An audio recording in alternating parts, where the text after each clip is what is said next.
வணக்கம் மக்களே! நாம் இன்னைக்கு பார்க்க போற முக்கியமான வேலைவாய்ப்பு என்னன்னா, ஏபிஎஸ் அதாவது ஆர்மி பப்ளிக் ஸ்கூல்லேருந்து வந்திருக்க ஒரு சூப்பரான ஜாப் நோட்டிஃபிகேஷன் தான் நம்ம இன்னைக்கு பார்க்க போறோம். அதுக்கு முன்னாடி நம்ம சேனலை இன்னும் சப்ஸ்கிரைப் பண்ணிக்கலன்னா, மறக்காம சப்ஸ்கிரைப் பண்ணிட்டு பெல் ஐகானை கிளிக் பண்ணிக்கோங்க. ஃபர்ஸ்ட் இந்த வெப்சைட்க்கான லிங்க், நோட்டிஃபிகேஷன் லிங்கை நான் கீழே டிஸ்கிரிப்ஷனில் கொடுத்துட்றேன். ஃபர்ஸ்ட் இந்த நோட்டிஃபிகேஷன் ஓப்பன் பண்ணிக்கோங்க.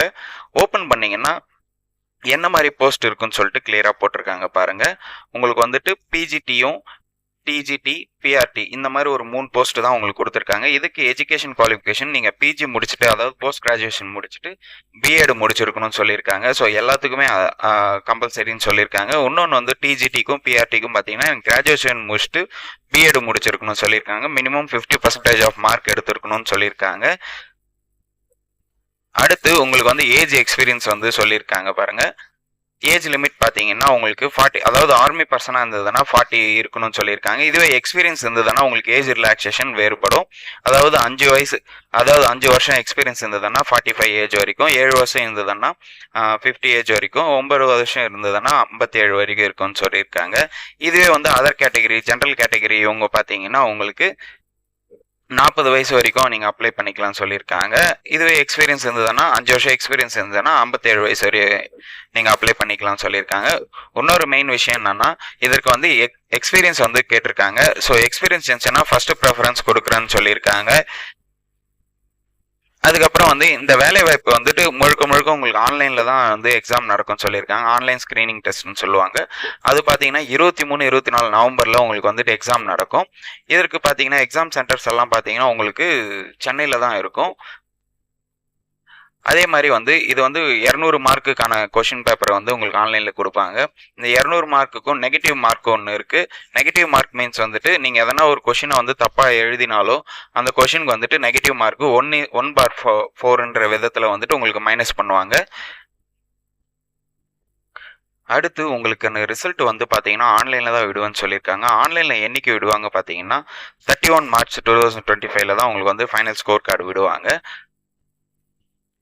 ஸோ வந்து இது வந்து முழுக்க ஆன்லைனில் தான் உங்களான இந்த வேலைவாய்ப்பு அப்ளை பண்ணுற மாதிரி இருக்கும். இது வந்து வெப்சைட்க்கான லிங்க்கை நான் கீழே டிஸ்கிரிப்ஷனில் கொடுத்துறேன். www.awindia.com இந்த வெப்சைட்டில் போயிட்டு தான் நீங்கள் வந்து ஆன்லைனில் அப்ளை பண்ண முடியும். என்னையிலேருந்து என்னைக்கு வரைன்னு பார்த்தீங்கன்னா 10 செப்டம்பர் 2024 25 அக்டோபர் 2024 வரைக்கும் நீங்கள் அப்ளை பண்ணலாம்னு சொல்லியிருக்காங்க. நல்ல ஒரு டைம் கொடுத்துருக்காங்க.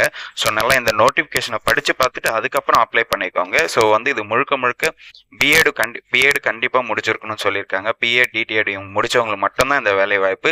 நீங்கள் வெறும் டிகிரி மட்டும் முடிச்சிருந்தா இந்த வேலை வாய்ப்புக்கு அப்ளை பண்ண முடியாது. நீங்கள் பிஎட் கண்டிப்பாக படிச்சிருக்கணும். ஸோ இந்த வேலை வாய்ப்புக்கு அப்ளை பண்ண வந்து என்னென்ன டாக்குமெண்ட்ஸ் கேட்டிருக்காங்க பாருங்க. Aadhaar card, mobile number, mail ID compulsory இருக்கணும்னு சொல்லியிருக்காங்க. ஏன்னா வந்து ஓடிபிஸ் வரும். ஸோ அதனால வந்து கம்பல்சரி உங்களுக்கு வந்து ஆதார் கார்டு, மொபைல் நம்பர் வேணும். அதுக்கப்புறம் வந்து ரீசன்ட் பாஸ்போர்ட் சைட் ஃபோட்டோகிராஃப் வச்சுக்கணும். அதுக்கப்புறம் சிக்னேச்சர் கேட்டிருக்காங்க. Proof of date of birth வந்துட்டு பார்த்தீங்கன்னா நீங்கள் 10th mark sheet, 12th mark sheet இல்லைன்னா பர்த் சர்டிஃபிகேட் எதனா கொடுக்கலாம். அதுக்கப்புறம் வந்துட்டு உங்களுக்கு வந்துட்டு எக்ஸாம் ஃபீஸ் இருக்குன்னு சொல்லியிருக்காங்க. எக்ஸாம் ஃபீஸ் பார்த்தீங்கன்னா 385 ரூபா நீங்கள் பே பண்ணுற மாதிரி இருக்கும். இது வந்து எல்லாருமே பே பண்ணுற மாதிரி தான் இருக்குது.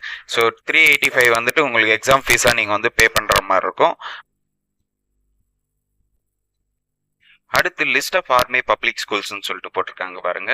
அதாவது நீங்கள் எங்கே வந்து உங்களுக்கு இங்கே ஒர்க் பிளேசஸ் இருக்குன்னு சொல்லிட்டு இங்கே கிளியராக போட்டிருக்காங்க. ஏபிஎஸ் சென்னை, இந்த சென்னையில் இருக்குது, திருவனந்தபுரமில் இருக்குது. ஸோ இந்த மாதிரி லொக்கேஷன்ஸில் தான் உங்களுக்கு வந்துட்டு உங்களுக்கு பிளேஸ் ஆஃப் போஸ்டிங்ஸ் வந்து இருக்குன்னு சொல்லியிருக்காங்க. அடுத்து உங்களுக்கு வந்துட்டு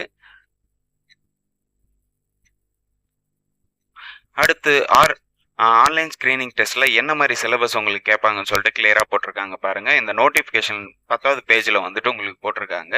ஸோ இதை நல்லா படித்து பார்த்துட்டு உங்களுக்கு இந்த சிலபஸை வந்து நல்லா ப்ரிப்பேர் பண்ணிவிட்டு அதுக்கப்புறம் நீங்கள் எக்ஸாம் எழுத பாருங்கள்.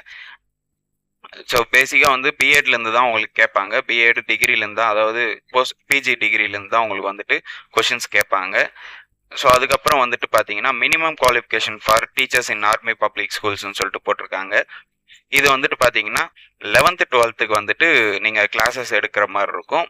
11th 12th பார்த்தீங்கன்னா உங்களுக்கு பிஜி டிகிரி, அதாவது எம்எஸ்சி முடிச்சுட்டு பிஎட் முடிச்சிருந்தா போதுமானதுன்னு சொல்லியிருக்காங்க. ஸோ 55% ஆஃப் மார்க் எடுக்கணும். அதே மாதிரி வந்து என்ன மாதிரி குவாலிஃபிகேஷன்ஸ் இருக்குன்னு சொல்லிட்டு போட்டிருக்காங்க பாருங்கள் பிஜிடியில். ஸோ நீங்கள் பிஜியில் வந்து இந்த மாதிரி டிபார்ட்மெண்ட்ஸ் எடுத்து படிச்சிருந்தா போதுமானது. லைக் கெமிஸ்ட்ரி, பயோகெமிஸ்ட்ரி, மேக்ஸ் இந்த மாதிரி வந்து எம்எஸ்சியில் நீங்கள் படிச்சிருக்கணும்னு சொல்லியிருக்காங்க. அடுத்து பிஜிடி கம்ப்யூட்டர் சயின்ஸுக்கு பார்த்தீங்கன்னா நீங்கள் பிஇ பிடெக்கில் வந்துட்டு கம்ப்யூட்டர் சயின்ஸ் இல்லை ஐடி பண்ணியிருந்தா போதுமானதுன்னு சொல்லியிருக்காங்க.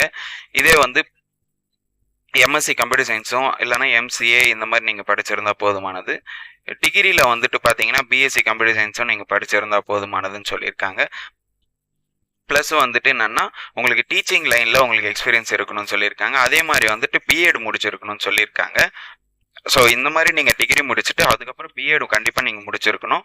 அதுக்கப்புறம் வந்துட்டு பிஜிடியில் இன்ஃபர்மேட்டிக் ப்ராக்டிசஸில் வந்து பார்த்தீங்கன்னா உங்களுக்கு பிஇ பிடெக்கு இல்லைனா எம்சிஏ எம்எஸ்சி அதுக்கப்புறம் எம்எஸ்சி மேக்ஸ் ஃபிசிக்ஸ் ஸ்டாட்டிக்ஸ்ன்னு சொல்லிட்டு இந்த டிபார்ட்மெண்ட்டில் படிச்சிருந்தா போதுமானதுன்னு சொல்லியிருக்காங்க. ஸோ அதுக்கும் வந்துட்டு நீங்கள் பிஎட் முடிச்சிருக்கணும்னு சொல்லியிருக்காங்க.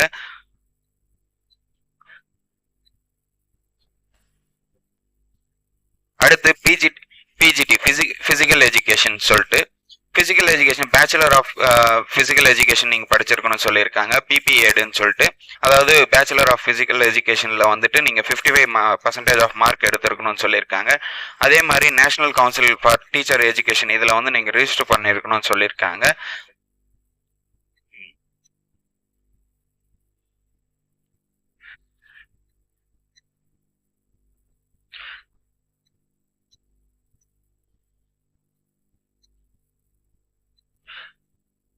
அடுத்து minimum qualification for teacher and army public school வந்து டிஜிடிக்கு பார்த்தீங்கன்னா 6th-லேருந்து 10th வரைக்கும் அவங்களுக்கு பார்த்தீங்கன்னா உங்களுக்கு ஃபிசிக்கல் எஜுகேஷனுக்கு நீங்கள் இன்டெகிரேட் கோர்ஸ் ரீஜனல் நீங்கள் வந்து பிஜி படிச்சிருக்கணும். பிஜி ப்ளஸ் பிஎட் முடிச்சிருக்கணும்னு சொல்லியிருக்காங்க. அடுத்து உங்களுக்கான சப்ஜெக்ட்ஸ் எல்லாம் போட்டிருக்காங்க பாருங்கள். இந்த சப்ஜெக்ட்ஸ் எல்லாம் கொஞ்சம் நல்லா படித்து பார்த்துட்டு அதுக்கப்புறம் அப்ளை பண்ணிக்கோங்க. இதுக்கு வந்துட்டு கண்டிப்பாக பிஎடும் முடிச்சிருக்கணும். ஸோ எல்லா வேலை வாய்ப்புக்குமே நீங்கள் பிஎட் முடிச்சிருந்தா கண்டிப்பாக அப்ளை பண்ணிக்கலாம். ஸோ நான் வெறும் டிகிரி இருந்ததுன்னா வந்து உங்களுக்கு ப்ரெஃபரன்ஸ் கொடுக்க மாட்டாங்க. ஸோ கண்டிப்பாக பிஎட் முடிச்சிருக்கணும். ஸோ உங்களுக்கான வேலைவாய்ப்பு இதுக்கான உங்களுக்கு நோட்டிஃபிகேஷன்லாம் உங்களுக்கு கிளியராக போட்டிருக்காங்க. இதை நீங்கள் நல்லா கிளியராக படித்து பார்த்துட்டு அதுக்கப்புறம் நீங்கள் அப்ளை பண்ணால் கொஞ்சம் பெட்டராக இருக்கும்னு நான் நம்புகிறேன். ஓகே மக்களே, இந்த வேலைவாய்ப்பு பற்றி உங்களுக்கு வேறு எதனா டவுட் இருந்ததுன்னா கண்டிப்பாக கமெண்ட் செக்ஷனில் கமெண்ட் பண்ணுங்கள். இந்த வீடியோவை நிறைய பேருக்கு ஷேர் பண்ணுங்கள், லைக் பண்ணுங்கள். மறக்காமல் நம்ம சேனலை சப்ஸ்கிரைப் பண்ணிவிட்டு பெல் ஐக்கானை கிளிக் பண்ணிக்கோங்க. தேங்க்யூ.